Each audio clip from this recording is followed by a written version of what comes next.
سورۃ الناس تفسیر قرآن مجید۔ قرآن کریم کی آخری 2 صورتیں ماؤسین کہلاتی ہیں۔ یہ دونوں صورتیں اس وقت نازل ہوئی تھیں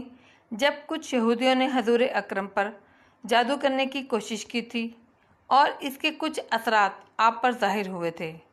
ان صورتوں میں آپ کو جادو ٹونے سے حفاظت کے لیے ان الفاظ میں اللہ کی پناہ مانگنے کی تلقین فرمائی گئی ہے،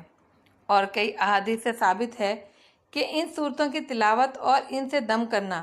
جادو کے اثرات دور کرنے کے لیے بہترین عمل ہے،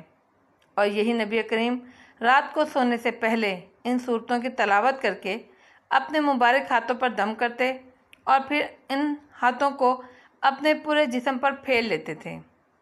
اللہ تعالیٰ کی پناہ مانگتا ہوں جو سب کا پروردگار بھی ہے، صحیح معنوں میں سب کا بادشاہ بھی اور سب کا معبود حقیقی بھی۔ ایک مستند احادیث میں حضور اکرم نے یہ ارشاد منقول کیا ہے کہ جو بچہ بھی پیدا ہوتا ہے اس کے دل پر وسوسہ ڈالنے والا شیطان ہو جاتا ہے۔ جب وہ ہوش میں آ کر اللہ تعالیٰ کا ذکر کرتا ہے تو یہ وسوسہ ڈالنے والا پیچھے کو دبک جاتا ہے، اور جب وہ غافل ہوتا ہے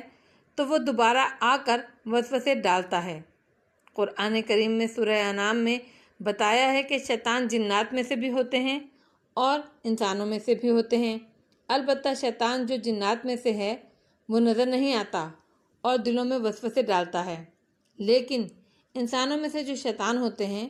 وہ نظر آتے ہیں، اور ان کی باتیں ایسی ہوتی ہیں کہ انہیں سن کر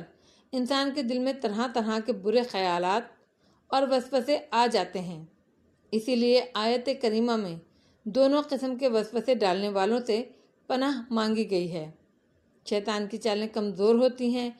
اور اس میں اتنی طاقت نہیں ہے کہ وہ انسان کو گناہ پر مجبور کر سکے۔ یہ تو انسان کی ایک آزمائش ہے کہ وہ انسان کو بہکانے کی کوشش کرتا ہے، لیکن جو بندہ اس کے بہکاوے میں آنے سے انکار کر کے اللہ کی پناہ مانگ لے تو شیطان اس کا کچھ بھی نہیں بگاڑ سکتا۔ قرآن کریم کا آغاز سورہ فاتحہ سے ہوا، جس میں اللہ کی حمد و ثنا کے بعد اللہ تعالیٰ ہی سے سیدھے راستے کی ہدایت کی دعا کی گئی ہے، اور اختتام سورہ ناس پر ہوا جس میں شیطان کے شر سے پناہ مانگی گئی ہے۔ اللہ تعالیٰ ہم سب کو نفس اور شیطان دونوں کے شر سے اپنی پناہ میں رکھے، آمین ثم آمین۔